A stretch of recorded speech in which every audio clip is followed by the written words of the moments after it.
Hello everyone, welcome to my channel. आपको इस video में बताने वाले हैं कि हेल्पिंग वर्ब हैज या हैव का यूज हम कैसे करते हैं। स्पीकिंग कर सकते हैं, आप सेंटेंस भी सीख सकते हैं स्पीकिंग में, बोलने के लिए, स्पोकन इंग्लिश में। तो आपको आज हम इस वीडियो में बताएंगे हैज हैव का यूज़। तो आप वीडियो शुरू करने से पहले आप वीडियो में नए हैं तो हमारे वीडियो को लाइक करिए। स्टार्ट करते हैं। हैज या हैव का यूज हम कब करते हैं, कैसे करते हैं, ठीक है।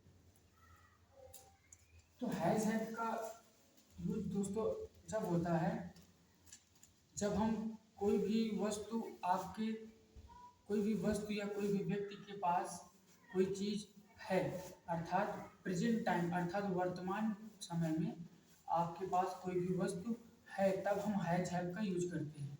यहाँ पर हमने डिफिनेशन में बताया दोस्तों, जब हमें अंग्रेजी में यह बताना हो जब हमें अंग्रेजी में यह बताना हो कि हमारे पास या किसी भी व्यक्ति के पास कुछ है, तब हम हैज या हैव का उपयोग करते हैं, ठीक है। इसका बेसिकली पहचान होती है पास है। क्या होता है? पास है। कोई भी वस्तु आपके पास है प्रेजेंट टाइम, तब हम इसका यूज करेंगे हैज या हैव का, ठीक है। तो चलिए हम सीखते हैं।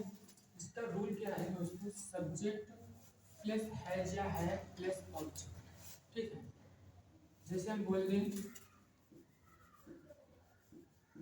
मेरे पास किताबें हैं।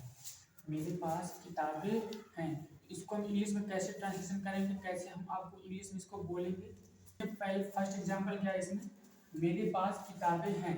इसको हम कैसे बनाएंगे? I have books. क्या बन जाएगा? I have books. मेरे पास किताबें हैं। दूसरा जैसे बताते हैं, उसके पास कार है। क्या है? उसके पास कार है। देखिए इसमें देखते होंगे आप, इसमें कोई भी वस्तु उसके प्रेजेंट टाइम में है, अर्थात तब हम हैज हैव का यूज कर रहे हैं। उसके लिए हो जाएगा ही हैज अ कार। क्या आ जाएगा? He has a car. आपको इतना तो अंतर समझ में आया होगा कि जब भी कोई वस्तु आपको प्रेजेंट टाइम में आपके पास है, तब हम इसका यूज करेंगे हैव या हैज, ठीक है। अब आपको इधर तुम देख रहे हो कि भाई हैव क्यों लगाया जाता है, हैज क्यों लगाते हैं। बेसिकली इसमें ये है कि जब सिंगुलर होता है, क्या होता है? सिंगुलर, अर्थात एक वचन कर्ता होता है, तब हम हैज लगाते हैं। और यदि बहुवचन होता है तो हम क्या लगाते हैं? हैव लगाते हैं, ठीक है। आपको जैसे नहीं पता है तो हम बता देते हैं। सिंगुलर में कौन कौन से कर्ता सब्जेक्ट आते हैं? ही आता है दोस्तों, सी, इट, कोई भी नेम हो सकता है, ठीक है। ये अगर सब्जेक्ट आपको मिले तो आपको हैज लगाना है। दूसरा में है प्लूरल। प्लूरल सब्जेक्ट अर्थात आई, यू, वी, दे, और कोई प्लूरल सब्जेक्ट हो सकता है, जैसे बच्चे, लड़के, लड़कियां, ठीक है। तब हम हैव का यूज करेंगे। तो आपको इतना समझ में आया दोस्तों। एग्जाम्पल की हम प्रैक्टिस करते हैं। फॉर एग्जाम्पल फर्स्ट क्या है? उसके पास लैपटॉप है। क्या है? उसके पास लैपटॉप है, यानी प्रेजेंट टाइम में उसके पास क्या है? लैपटॉप है। इसको इंग्लिश में कैसे बनाएंगे? he has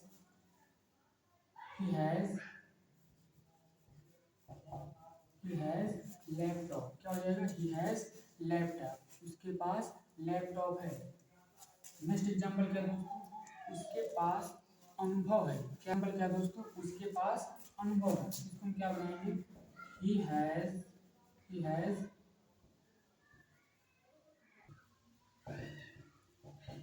experience. he has experience. दूसरा हो जाएगा दोस्तों he has एक्सपीरियंस, उसके पास अनुभव है। जैसे फॉर एग्जाम्पल हो जाए राज के दो भाई हैं। क्या है? राज के दो भाई, अर्थात दो भाई है तो उसके पास दो भाई हैं। तब इस पास हो ना हो तब भी हम उसको समझ सकते हैं कि राज के दो भाई हैं, अर्थात उसके पास दो भाई हैं। तो क्या बनाएंगे, राज हैज टू ब्रदर्स। क्या हो जाएगा, राज हैज टू ब्रदर्स।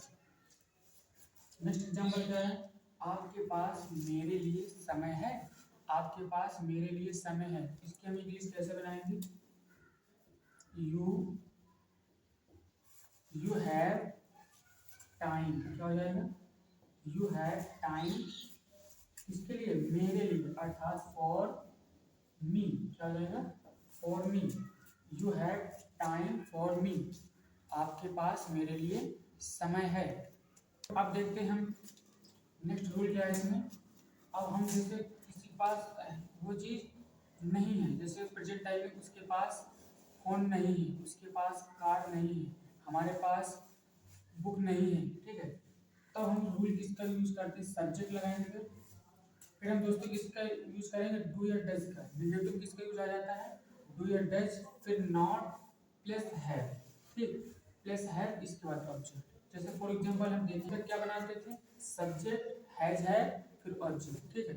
अब जब नॉट आता है दोस्तों, नहीं आता है, तब हम डू या डज लगाएंगे। डू कब लगाते हैं, प्लूरल सब्जेक्ट के लिए, डज कब लगाएंगे, सिंगुलर सब्जेक्ट के लिए, ठीक है। इसके बाद नॉट फिर हैव, उसमें फिर हैज का यूज नहीं होता, सिर्फ किसका यूज होता है, हैव का, प्लस ऑब्जेक्ट, ठीक है।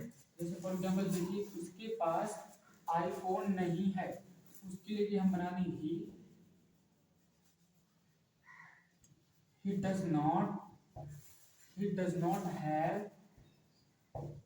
not have iPhone, he does not have iPhone। अब तुम दोस्तों बोलेंगे कि डज नॉट कैसे आया, क्योंकि यहाँ पर सब्जेक्ट क्या है, सिंगुलर है। अभी बताया कि जब सब्जेक्ट सिंगुलर होता है दोस्तों, तब हम डज का यूज करते हैं, डज नॉट, और जब सब्जेक्ट प्लूरल होता है अर्थात बहुवचन सब्जेक्ट होता है, तब हम किसका यूज करेंगे, डू नॉट हैव का, ठीक है। जैसे फॉर एग्जांपल बताते हैं, आपके पास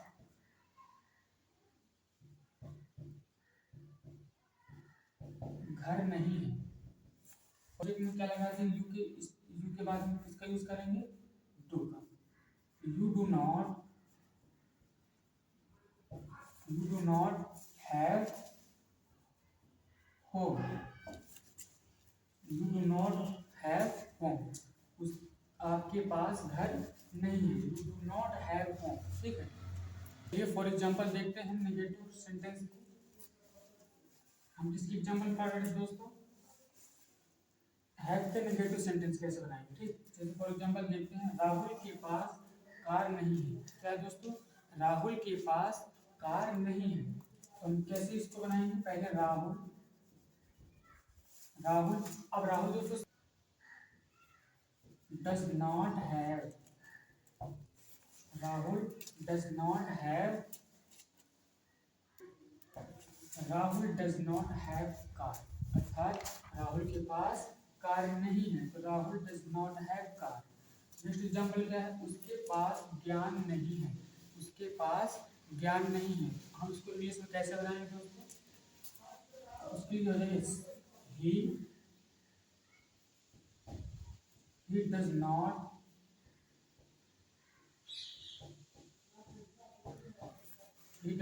knowledge। क्या हो जाएगा, he does not knowledge, इसके पास ज्ञान नहीं है। नेक्स्ट एग्जांपल क्या है, रोशनी के पास सुविधाएं नहीं है, इसको हम कैसे बनाएंगे,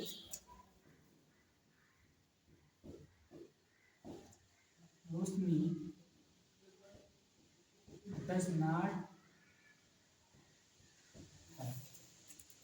दोस्तों यहाँ पर इसमें हैव आएगा, क्या है, हैव आएगा, ठीक है, क्योंकि he does not have knowledge, उसके पास ज्ञान नहीं है, करेक्ट हो गया, ठीक है। इसमें तो क्या कहना है, Roshni does not have,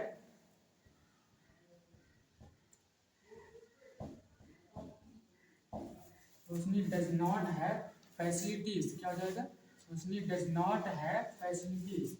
next example क्या है, उसके पास कपड़े नहीं है, उसके पास कपड़े नहीं है, अर्थात नेगेटिव वाक्य है। तो कैसे बनाएंगे?